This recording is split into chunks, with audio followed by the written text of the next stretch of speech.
Go ahead, Peter. Thank you, Jen. You just repeated what the president was talking about yesterday. You want corporations to bear the brunt of the $2.25 trillion over 8 years, but there are these calculations now that the corporate tax hike is not going to raise that much until 2036. So I'm curious where the rest of the money comes from.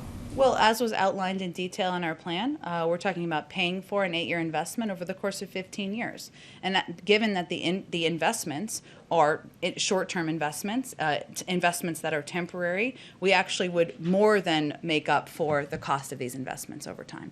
And one of the most colorful examples that the president used yesterday, he asked if people remembered a bridge going down, but only 5% of the spending in this package goes towards roads and bridges, and I'm curious why that number is so low and something that is being sold as an infrastructure package.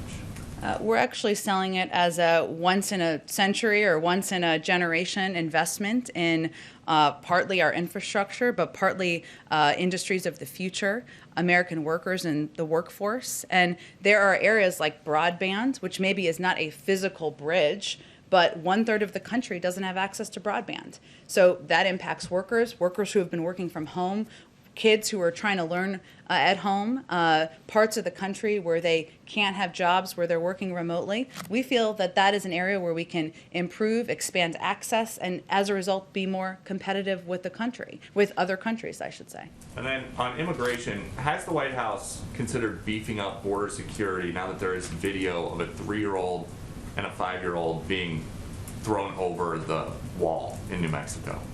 Beefing up border security. Well, there's video now of a 3-year-old and a 5-year-old. I've seen the video, and I think any of us who saw the video were incredibly alarmed by the steps of smugglers, ones that we have been quite familiar with, that we've spoken out about our concerns about. As Secretary Mayorkas said, the inhumane way smugglers abuse children while profiting off parents' desperation is criminal and morally reprehensible. The president certainly agrees with that. And these kids, I believe, were rescued by individuals who are working at the border. Yes, but they still got close enough, as you guys are talking about addressing root causes in the region, for a smuggler to throw them over a wall into the desert. And I'm just curious what the White House is doing to stop that from happening. And are you concerned more about the kids' safety, or are you concerned about kids getting in, or tell me more about your concern here? Kids' safety is, as you just mentioned, the main concern.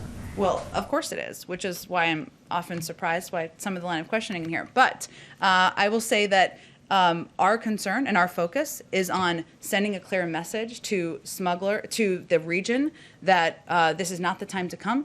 You should not send your kids on this treacherous journey, that these smugglers are preying on vulnerabilities in these communities. There's a lot of issues and steps we need to take to address root causes. So of course our concern is for the safety of these kids. These Border Patrol agents who save these kids deserve our thanks and our gratitude for ensuring their safety.